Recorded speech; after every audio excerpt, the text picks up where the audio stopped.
Aujourd'hui, je vais te donner les quelques petites questions que je me pose pour choisir les plans qui vont constituer une séquence.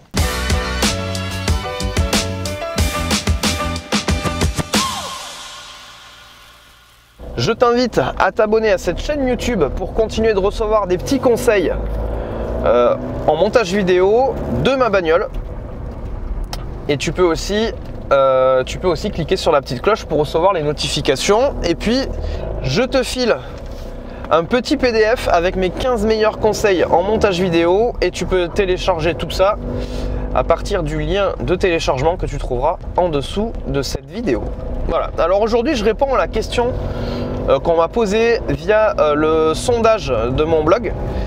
Quand tu t'inscris sur mon blog, au bout d'un mois, tu reçois un sondage pour savoir si j'ai pu répondre à certaines de tes questions via mes articles ou mes vidéos. Et si j'ai pas répondu à certaines de tes questions, eh bien, je t'invite à me les poser. Et donc, c'est un sondage où tu pourras du coup me poser tes questions. Tu peux aussi le faire évidemment en commentaire de cette vidéo. Et cette question, en fait, c'était tout simplement de me dire, en fait, j'ai des plans, plein de plans même, j'en ai presque trop. T'as beaucoup de chance déjà si ça t'arrive. Mais le mec me disait, voilà, j'ai beaucoup de plans, mais je sais jamais lesquels je dois éliminer. C'est quoi qui décide des plans qui vont atterrir dans ma séquence à la fin. J'ai tellement de plans que je sais pas faire les meilleurs choix, etc. Bon.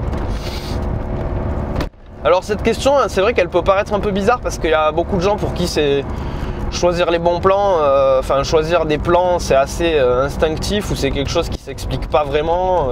Ce serait même peut-être compliqué pour eux de l'expliquer. Et c'est vrai qu'il y a peut-être des réflexes que tu as aussi et que tu as acquis un petit peu avec l'expérience et qui font que tu sais plus pourquoi tu te poses certaines questions parce que les questions tu te les ai posées pendant des années et puis au bout d'un moment tu te les poses plus parce que voilà, c'est quelque chose qui devient un peu naturel. Et donc du coup je me suis dit tiens, je vais essayer de réfléchir un petit peu à qu'est-ce qui fait moi dans les documentaires que je monte, qu'est-ce qui fait que je choisis tel ou tel plan et pourquoi. Et effectivement il y a plusieurs choses qui peuvent décider des plans que tu vas choisir au final, quoi. Déjà, est-ce que les plans que tu choisis, est-ce qu'ils donnent suffisamment d'informations ? Est-ce que tu sais où tu es? Est-ce que tu sais l'action? Est-ce que tu vois bien l'action qui doit être décrite ou qui doit être montrée? En tout cas, est-ce qu'il me donne l'info que je veux donner au spectateur? Qui situe le lieu, qui situe le personnage dans le lieu, ou le personnage par rapport à un autre personnage, ou enfin voilà, il y a plein de possibilités. Est-ce qu'il me permet de situer facilement, géographiquement ou historiquement, ou peu importe? Est-ce qu'il montre toutes les infos qui me permettraient de répondre aux questions de base de la narration? Quel personnage, quel lieu, quelle époque, enfin voilà, toutes ces questions de base. Ça c'est plutôt pour un plan qui pourrait commencer une séquence par exemple. Ensuite évidemment l'esthétique du plan, est-ce que la composition du plan est bonne?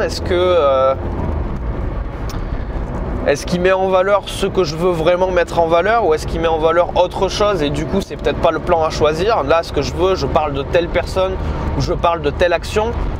Si l'action elle se situe sur un rebord de l'écran ou tu vois, bon c'est peut-être pas le meilleur plan non plus pour décrire l'action en question. Donc est-ce que mon plan esthétiquement il est beau, il est bien et est-ce que la composition est bonne pour que l'œil soit vraiment focalisé sur ce que je veux montrer.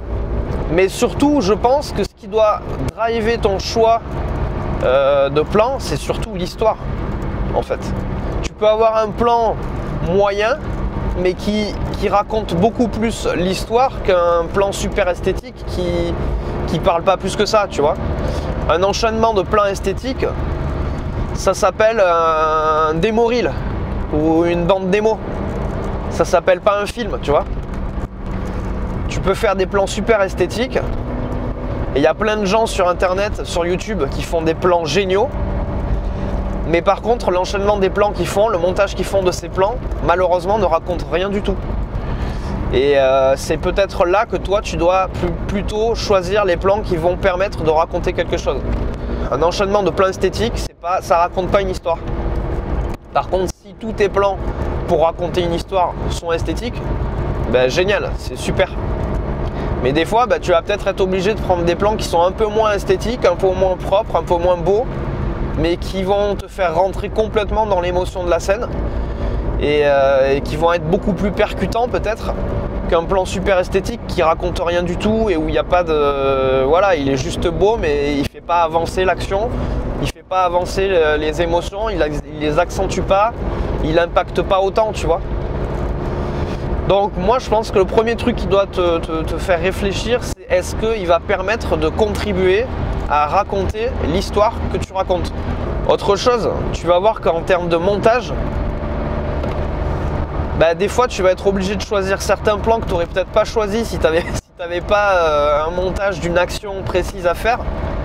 Mais des fois tu es un peu obligé parce que tu n'as pas les plans qu'il faut, donc tu choisis des plans qui sont un peu moins bons, mais qui montrent l'action dans sa continuité de manière fluide, qui ne t'oblige pas à faire une espèce de rupture ou de passer à autre chose. Donc est-ce que ce plan est montable entre guillemets avec les autres? Est-ce qu'il permet de faire un raccord fluide? Est-ce que de mettre ce plan avec celui que tu as avant, est-ce que ça va pas me faire un faux raccord tout simplement? Et est-ce que du coup j'ai pas un plan qui pourrait permettre, si j'ai un faux raccord, est-ce que j'ai pas un plan qui pourrait me permettre justement d'éviter ce faux raccord là? Et bon des fois voilà, t'es obligé des fois de prendre des plans qui sont peut-être pas les meilleurs ou les plus jolis entre guillemets, mais pour éviter un faux raccord, ça va peut-être t'aider. Voilà, j'espère avoir répondu à cette question et puis je t'invite à me poser tes questions en commentaire de cette vidéo YouTube et peut-être que je te répondrai de ma bagnole dans une prochaine vidéo. Je te dis à très bientôt.